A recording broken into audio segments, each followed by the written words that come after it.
ओम वाणी विनायकाभ्यां नमः। शिवाभ्यां नमः। भगवते जामदग्न्याय परशुरामाय नमः। श्री महालक्ष्मी नमः। आज का ये जो प्रश्न है बहुत ही उत्तम प्रश्न है और जो जीवन के लिए कल्याणप्रद है। तो इसमें यूट्यूब चैनल पर हमारे यहाँ दुर्वासा आश्रम अयोध्या पर एक तो अक्षय दीप का कमेंट आया है कि गुरुदेव ये जो ग्रहण होने वाला है, ग्रहण में ग्रहण क्या है और ग्रहण से क्या लाभ होते हैं, क्या हानियाँ होती हैं और इसमें क्या सावधानियाँ होती हैं, इस विषय में प्रश्न आया है। और व्हाट्सएप पर भी बहुत सारे प्रश्न आए हैं जिनमें कि दीपावली के विषय में जानकारी मांगी गई है, क्या समय रहेगा दीपावली में लक्ष्मी जी के पूजन का, इत्यादि प्रश्न आए हैं। और मैं संक्षिप्त रूप से मैं इनका समाधान कर रहा हूँ जिससे लोगों का हित हो, अभ्युदय हो, कल्याण हो, उनको उन्नति हो, वो अशुभ से बच सकें और शुभ कार्य करें। तो पहले मैं दीपावली के विषय में बताना चाहता हूँ कि दीपावली ये 24 तारीख को सोमवार को दीपावली का पर्व है, जिसमें सायंकाल 5 बजे से अमावस्या लग जाएगी। अमावस्या में दीपावली का पूजन किया जाता है। इसमें जो है ये तो प्रदोष बेला में दीपक जल जाना चाहिए। दीपक जलाने का समय प्रदोष बेला है, जो दिन और रात्रि का जो मध्यकाल होता है उसे प्रदोष काल कहते हैं। उस प्रदोष काल में दीपक जलाना चाहिए, बहुत बड़ा महत्व होता है। दीप क्या है? एक प्रकाश है। तो प्रकाश जो है हम देवताओं को देते हैं। देवताओं के पास तो अनंत प्रकाश है, वो देवता लोग हमको प्रकाश देते हैं, दिव्य प्रकाश देते हैं, ज्ञान प्रदान करते हैं, ज्ञान रूपी प्रकाश देते हैं। इसलिए ये जो है दीपदान की व्यवस्था प्राचीन व्यवस्था है और शास्त्रीय व्यवस्था है। दीपदान करना चाहिए, कहा गया है। जो शिवालय में विशेष शिवालय जो हों और भी जो मंदिर हों, जो अपने कुल देवता के स्थान हैं, जहाँ जहाँ भी अपने क्षेत्र देवता हैं, उन सब जगह जो है दीपदान करना चाहिए। उनको घृत का दीपक मिल सके तो गोघृत का दीपक जो है, शुद्ध दीपक गो जला करके उनको अर्पण करना चाहिए। ये दीपक ज्योति आपको प्रदान मैं कर रहा हूँ और इस प्रकार से मुझे आप दिव्य ज्ञान प्रदान करें, हमारा जीवन अभ्युदय में हो, प्रकाश हो, जीवन का अंधकार समाप्त हो। इसलिए दीपावली में जो है दीपक दान किया जाता है सब जगह, अपने घर में सब तरफ। और उस समय भगवती जो है पराम्बा लक्ष्मी जी जो है उनका आह्वान किया जाता है। तो जो ये लक्ष्मी जी हैं वो भी भगवान विष्णु के साथ उनका आगमन कराना चाहिए, आती हैं वो दीपावली में। और उनके साथ जो भी कुबेर आदि कुबेर जो धनपति हैं वो भी आते हैं। और उनके साथ जो अष्ट सिद्धि नवनिधियाँ सब कुछ उनका जो सब आते हैं, कुबेर आदि का पूजन करना चाहिए। इस प्रकार से। और ये महालक्ष्मी का पूजन, महालक्ष्मी जो शिव जी की पत्नी मानी जाती है, भगवान शिव के साथ महालक्ष्मी का पदार्पण होना चाहिए इस समय। और जो है इसमें बताया गया है तो ये दीपदान करना चाहिए, सबका अर्चन करना चाहिए। तो अर्चन का, इसे अर्चन क्या कहा गया है कि इसमें जो श्री दुर्गा सरस्वती का जो मध्यम चरित्र है वो महालक्ष्मी चरित्र है। उससे समस्त अरिष्ट दूर होते हैं, महालक्ष्मी का आगमन होता है। तो जो नहीं समय ज़्यादा तो मध्यम चरित्र 3 अध्याय हैं, दूसरा, तीसरा और चौथा। 3 अध्यायों का पाठ करना चाहिए, बहुत लाभकारी है। और श्री सूक्त का पाठ करें, अगर संपुटित करते हैं तो बहुत अच्छा है। इसमें 2 संपुट लगते हैं। ओम श्रीम ह्रीम श्रीम कमले कमलालय प्रसीद प्रसीद श्रीम ह्रीम श्रीम महालक्ष्मी नमः। ये उसके बाद दुर्गे स्मिता हरस भीत मशेष जंतु स्वस्थ स्मिता मतिमति शुभाम ददासी, फिर मंत्र रहेगा, फिर यह अर्धाली और उसके बाद श्रीम ह्रीम श्रीम। इस तरह से जो संपुटित करके सप्तशती पाठ किया जाए, संपुटित करके ये जो है जो श्री सूक्त का पाठ किया जाए, बहुत लाभकारी। ऐसे लक्ष्मी जी के स्तोत्र हैं, कुबेर स्तोत्र है, और भगवान शिव और भगवान विष्णु की आराधना की जाए। और सर्वप्रथम तो गणेश जी की उपासना होती, गणेश जी का आराधना किया जाता है। इस प्रकार से पंचदेव उपासना गृहस्थों के लिए है, पांचों देवों की उपासना करनी चाहिए। भगवान सूर्य, गणेश और महालक्ष्मी जी और विष्णु भगवान शिव, इन सब का अर्चन करना चाहिए। इस प्रकार से और विशेषकर बात ये भी है कि स्वच्छता पवित्रता का विशेष ध्यान देना चाहिए। ये स्वच्छता का प्रतीक है। लक्ष्मी जी वहीं पहुंचती हैं जहाँ स्वच्छता है, पवित्रता है। उस दिन घर में टूटे खाट हो, उठाकर बाहर सफाई कर दो। जो भी गलत चीज़ें हैं, फटे पुराने चिथड़ों को अलग कर दो, स्वच्छता पवित्रता रखो। इस प्रकार से जब बढ़िया घर व्यवस्थित होना चाहिए। और घर में जहाँ भूमि, कच्ची भूमि, गोबर का लेप करना चाहिए। गोबर बहुत ही प्रभावशाली होता है। गोबर में लक्ष्मी जी का आवाहन होता है। अगर पक्का भी हो तो कम से कम घर के मध्य में गोबर से लीप दो। जहाँ लक्ष्मी जी का पूजन होना, वहाँ गोबर से अवश्य लीपना चाहिए। गोबर से लीपो अथवा पंचगव्य से लीपो और उत्तम है। उसमें गोबर, गाय का गोबर, गोमूत्र और गाय का दुग्ध, गोदुग्ध, गोदधी, गोघृत मिला के, और पाँचों मिला करके बढ़िया वहाँ लेपन कर दो जहाँ पूजन करना हो। ये जो है, अब इसका कार्यकाल क्या होगा, किस समय दीपदान, तो सायंकाल हो जाएगा प्रदोष बेला में। परंतु ये जो लक्ष्मी जी का पूजन किया जाता है, लक्ष्मी जी का पूजन भी जो है, ये परंपरा जो आजकल गणेश, श्री गणेश लक्ष्मी जी एक साथ मिलते हैं, वो परंपरा बन गई है। इसलिए परंपरा बनी, गणेश जी का प्रथम पूजन किया जाता है। गणेश जी का प्रथम पूजन किया जाता है, इसलिए गणेश जी का तो अनिवार्य है। और उसके बाद लक्ष्मी का पूजन भगवान विष्णु के साथ कीजिए, बहुत उत्तम होगा। और महालक्ष्मी का पूजन भगवान शिव के साथ कीजिए, और उत्तम होगा। इस प्रकार से पूजन करो। और इसका समय क्या होगा, तो सायंकाल जो है विष लग्न है, रात्रि में जो 6:36 से आरंभ है और 8:33 तक है। थोड़ा आगे पीछे अलग अलग पंचांगों के अनुसार थोड़ा बहुत कम, लेकिन ये समय है विष लग्न 6:36 सूर्यास्त के बाद 6:36 से लेकर के 8:33 तक ये विष लग्न है। इसमें ये स्थिर लग्न है। इसमें भगवती का पूजन करने से, कुबेर आदि का पूजन, इन देवताओं का पूजन करने से प्रभुत लक्ष्मी की प्राप्ति होती है। और इस प्रकार से वैभव वृद्धि होती है।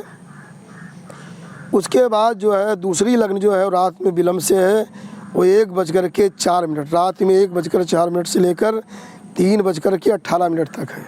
इसे कहते हैं सिंह लग्न। ये भी स्त्री लग्न है। ये दो लग्न रात में विशेष हैं पूजन के लिए।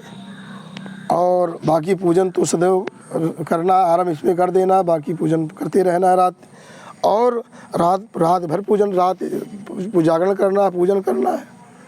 उसके बाद बताया गया है कि जब लगभग प्रातः काल थोड़ा अंधेरा ही रहे, लोग आधी निद्रा में हो, जो सोने वाले सो रहे होंगे, आधी निद्रा में होंगे, उस समय जो है ये सूप लेकर के उसको डंडे से बजाते हुए सब कमरों से, घर से, बाहर से बजाते हुए दरिद्रता को बाहर निकालना चाहिए। दरिद्रता देवी को बाहर निकाल दो और लक्ष्मी जी का आगमन हो जाता है। दरिद्रता को बाहर भगाना चाहिए। इस प्रकार से ये भगाने की प्रक्रिया है। इससे व्यक्ति का अभ्युदय और कल्याण होता है। अब दूसरी चर्चा जो चल रही है कि सूर्य ग्रहण के विषय में। अब की बार जो है खंड सूर्य ग्रहण हो रहा है, जो मंगलवार को है, इसी मंगलवार को 25 तारीख को। इसमें जो है ग्रहण कब से आरंभ हो रहा है, कब इसका जो है ग्रहण समाप्त हो रहा है, मोक्ष हो रहा है भगवान सूर्य का, इस विषय में जानना है, क्योंकि बहुत सारे प्रश्न आए हैं। तो मैं बताना चाहता हूँ कि अलग अलग स्थानों में कुछ मिनटों का अंतर है। जैसे अयोध्या में जो है ये 4:38 से सायंकाल ग्रहण आरंभ होगा और 5:24 तक, सूर्यास्त के बाद तक ये ग्रहण का भगवान सूर्य का मोक्ष होगा, ग्रहण समाप्त होगा 4:38 से 5:24 तक। इस प्रकार से, और ये भी ध्यान रखो कि इसी के 12 घंटा पहले सूतक लग जाएगा। सूर्य ग्रहण में 12 घंटा पहले सूतक लग जाता है। तो प्रातः जो है 4:38 से सूतक लग जाएगा। इसके पहले ये लोग अपना देवताओं का पूजन पाठ करके, मंदिर खोल कर सारा पूजन पाठ करके, उनको भोग लगा करके, सब कुछ करने के बाद और दरवाज़ा बंद कर देना चाहिए, क्योंकि इसका ग्रहण कार्यकाल में फिर उनका पूजन, देव पूजन नहीं होता है। इस प्रकार से लखनऊ का है 4:36 से 5:29 कार्यकाल, प्रयागराज का है 4:40 से 5:27, वाराणसी का है 4:42 से 5:22, गोरखपुर का है 4:38 से 5:19। इस प्रकार से अपना देख करके 2-4 मिनट आगे पीछे हो सके, इस प्रकार से सब ग्रहण का कार्यकाल है। तो ये ग्रहण काल जो है बहुत ही महत्वपूर्ण है। इसको विशेष रूप से इसके नियमों का पालन करना चाहिए। इसमें बताया गया है कि सूर्य ग्रहे तु नासनीयात पूर्वम याम चतुष्टयम, चंद्र ग्रहे तु यामा स्त्रीन बाल वृद्धा तुरैर्बिना। ये कहा गया है कि सूर्य ग्रहण में ग्रहण से पूर्व 4 याम चतुष्टयम, 4 याम जो है पहले ही भोजन नहीं करना चाहिए। नासनी याद में सूतक लग जाता है, सूतक में भोजन नहीं करना चाहिए। 4 याम मतलब 12 घंटा, 3 चौक, तो 12 घंटा पहले ही 3 घंटे का याम हुआ, 3 चौक 12 घंटे पहले जो है वो भोजन नहीं करना चाहिए। और चंद्र ग्रहण में जो है बताया गया है कि जो है 3 याम अर्थात 9 घंटे पहले भोजन नहीं करना चाहिए। तो ये जो है 25 तारीख को सूर्य ग्रहण है, तो ये 12 घंटा पहले ही सूतक लग जाएगा, भोजन नहीं करना उसमें। और फिर कहा गया भोजन तो नहीं करना, लेकिन बाल वृद्धा तुरैर्बिना, अगर कोई बालक हैं या वृद्ध ज़्यादा हो गए या कोई ज़्यादा रोग से पीड़ित हैं तो उनके लिए ये प्रतिबंध नहीं है और उनके लिए वो खा पी सकते हैं। सूतक काल में, ग्रहण काल में तो निषेध ही है, लेकिन ग्रहण काल जो सूतक काल है उसमें कुछ ले सकते हैं, क्योंकि उनके लिए छूट दी गई है। बाल वृद्धा तुरैर्बिना, उसमें ये, क्योंकि अगर पाना भी है तो कहा गया है कि दूध है, दही है, इनमें कुसा और तिल छोड़ दे, तो ये जो है ये अशुद्ध, ये नहीं होते, अशुद्ध नहीं होते।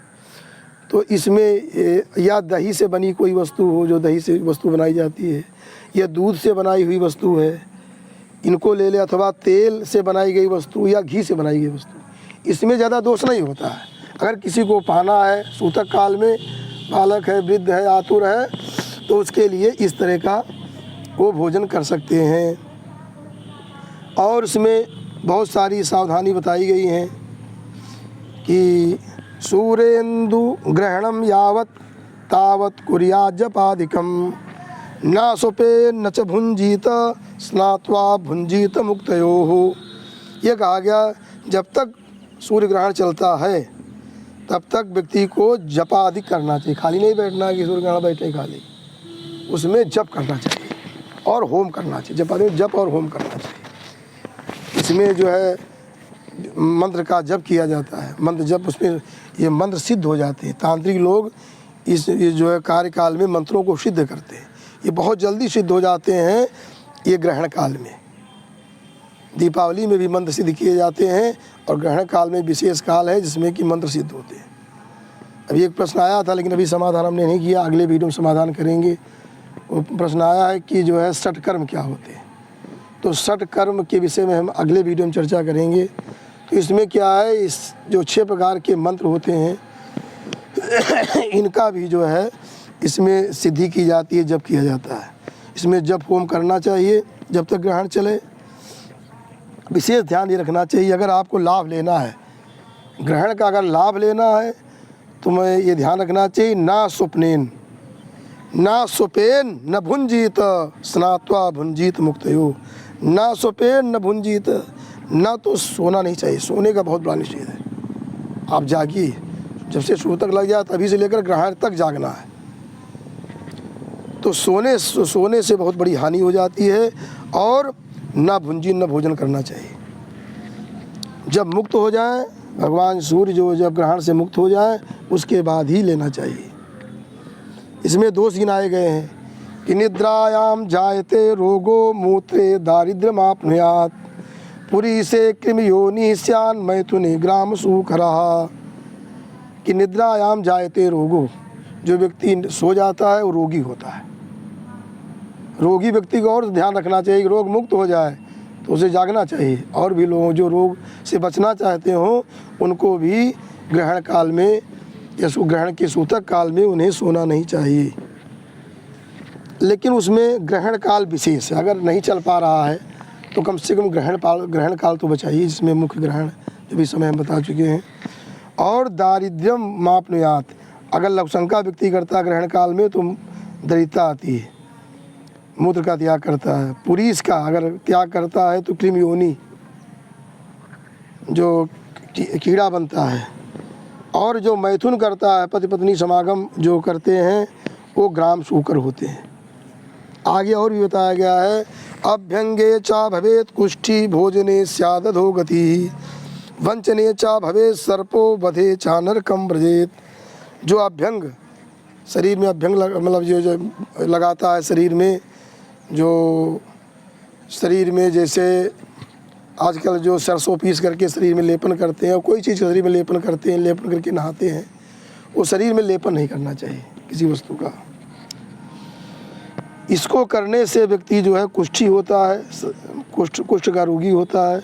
भोजन करने से अधोगति होती है।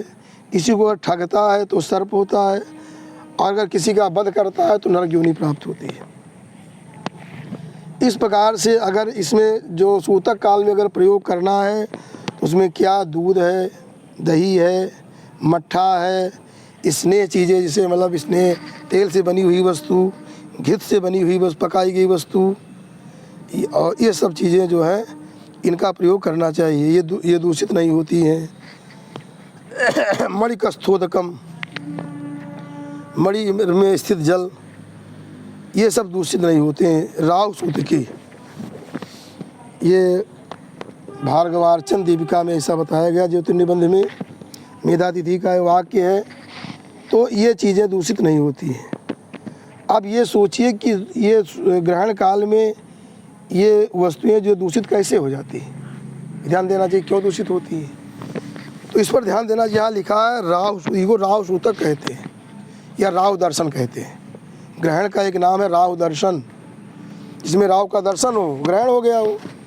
तो इसमें क्या है, सूर्य की किरणों को राहु जो है छाया ग्रह है, राहु से ढक लेता है।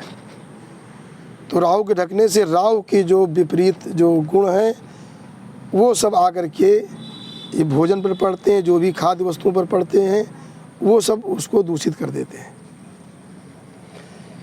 इसमें ये भी क्योंकि ग्रहण काल में जो भगवान सूर्य की किरणें बाधित होने के नाते किरणें दूषित हो जाती हैं, उससे जो है भोजन आदि दूषित हो जाता है, विषाक्त बन जाता है। ऐसा ये वैज्ञानिकों का भी यही मत है, उस समय जो है जो भोजन विषाक्त हो जाता है, दूषित हो जाता है भोजन। इसलिए भोजन इत्यादि बनी हुई किसी वस्तु का भी उस समय प्रयोग नहीं करना चाहिए। और संभव हो तो ये तो एक परिहार रूप में बताया गया है कि पका हुआ अन्न पा सकते हैं, लेकिन ये भी कहा किसी किसी का मत ये भी है, और उसमें जो है ग्रहण जब आरंभ हो तब स्नान करना चाहिए, और जब भगवान ग्रहण का मोक्ष, भगवान सूर्य का मोक्ष हो जाए तब भी स्नान करना चाहिए। और जो वस्त्र पहने हो वही पहने वस्त्र का स्नान कर लेना चाहिए, ऐसा बताया गया। तो जिसको चल जाए उसको अन्न पानी की ज़रूरत नहीं कि पका हुआ अन्न जरूरी है, वो तो परिहार रूप में बताया गया है। और लेकिन आगे एक बात और बताई गई है कि तिल दर्भाई न दुष्यति, अगर किसी वस्तु में तिल डाल दें और कुसा डाल दें तो वो चीज़ दूषित नहीं होती, इसलिए इसका प्रयोग विशेष करना चाहिए। हर वस्तु में अचार है और कोई ऐसी वस्तुएं हैं उनमें सब में तिल और कुसा डालना चाहिए। तो इस प्रकार से बहुत लोग कहते हैं तुलसी तो अलग कोई भोग भगवान थोड़ी लगाना है। ये जो है तिल का और कुशा का बहुत बड़ा महत्व है। हम तो संक्षेप में चर्चा कर रहे हैं, इसकी बहुत बड़ी चर्चाएं हैं कि ऐसा बताया गया है कि ये जो कुशा होता है, जब 12 भगवान का अवतार हुआ था तो उनके जो है रोम से कुशा की उत्पत्ति हुई। तो रोम से कुशा की उत्पत्ति होने से ये बहुत ही पवित्र माना गया है, इसलिए जो है कुशा का प्रयोग करना चाहिए। कुशा में अमृत होता है। और दूसरी बात मैं बताना चाहता हूँ कि जब ये गरुड़ जी अपनी माता को जो है कैद से मुक्त करने के लिए, क्योंकि दासी बन गई थी वो जो सर्पों की मात्रा जो कद्रू थी उनकी दासी बन गई थी, गरुड़ की माता जिनका नाम था बिनता। तो उन्होंने गरुड़ जी ने कद्रू से बात किया कि मेरी माता को कैसे आप दासी भाव से मुक्त कर सकती हैं, उपाय बताइए। तो कद्रू ने कहा कि भाई आप स्वर्ग से अमृत ले आइए, हमारे बालकों को दे दीजिए, हम आपकी माता दासी भाव से मुक्त हो जाएंगी। तो गरुड़ जी ने स्वर्ग पर आक्रमण किया था, वहाँ से अमृत कलश लेकर चले।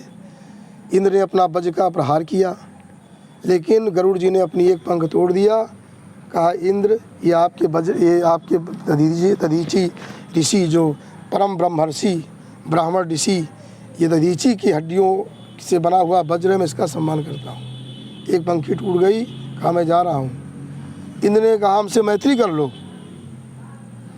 सोचा इतना बड़ा शत्रु है तो इससे मैत्री करना अगर ठीक है इंद्र। तो गरुड़ जी ने कहा भाई ठीक, मैत्री करना तो अच्छी बात है, जितने मित्र हो जाए उतना अच्छा है। कहा बताइए क्या चाहते हो। कहने मैं यही चाहता हूँ कि तुम अमृत कलश लेकर जाओ, उनको अर्पण कर दो, वहाँ से चले आओ, हम अमृत कलश हरण करके वापस ले आएंगे। इस सर्पों को अमृत पिलाना ठीक नहीं है।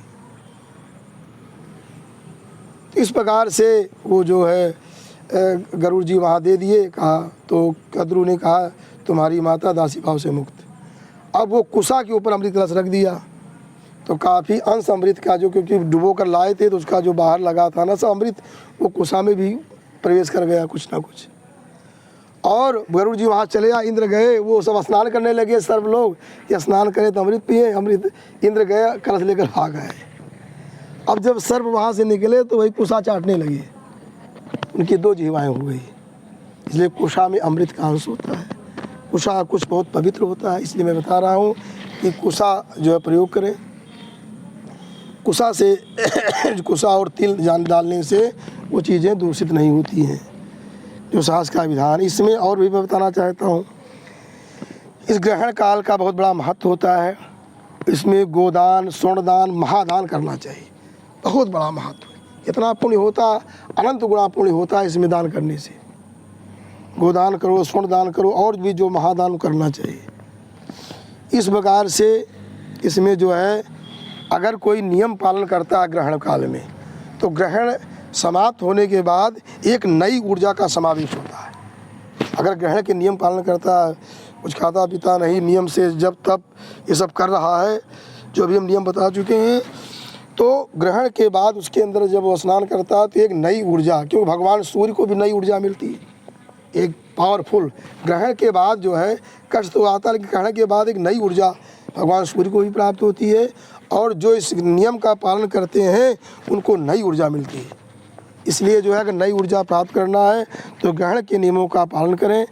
और विशेषकर गर्भवती स्त्रियों को ध्यान देना चाहिए कि हल्का जो है गाय का, शुद्ध देसी गाय का, जिसके सींग हो, पूँछ हो, बढ़िया पुट्ठा हो, आगे जो गलस्तन होता है, सब बढ़िया शुद्ध देसी गाय हो, उसके गोबर को जो है या ऐसे लगा ले, अभिमंत्रित करवा करके अपने उदर पर जो है उसका लेपन करे। उसको करने से ग्रहण का प्रभाव नहीं पड़ता, नहीं गर्भ के ऊपर भी ग्रहण का प्रभाव पड़ता है। इस प्रकार से ध्यान रखना चाहिए, गर्भ क्षतिग्रस्त ना होने पाए, इसका प्रयोग करें। और इस प्रकार से जो हम और सारे नियम बता ही चुके हैं। विशेषकर क्या है कि मूर्ति का स्पर्श आदि भी नहीं करना चाहिए, विशेष कोई यात्रा नहीं करनी चाहिए। और इस प्रकार से और निषिद्ध आचरण जितने भी हैं, निषिद्ध आचरण उसमें न करें, सावधानी रखें, और मतलब देवताओं का पूजन करें। और मानसिक जो देवताओं का जो है, जो अभी बता चुके हैं कि मानसिक देवताओं का स्मरण कर सकते हैं, केवल मूर्ति पूजा नहीं कर सकते हैं, जप करें, हवन करें। इस प्रकार से अभ्युदय होगा। और इन्हीं शब्दों के साथ वाणी को विराम। असतो माँ सद्गमय, तमसो माँ ज्योतिर्गमय, मृत्योर्मा मृतम गमय। ओम शांति शांति शांति।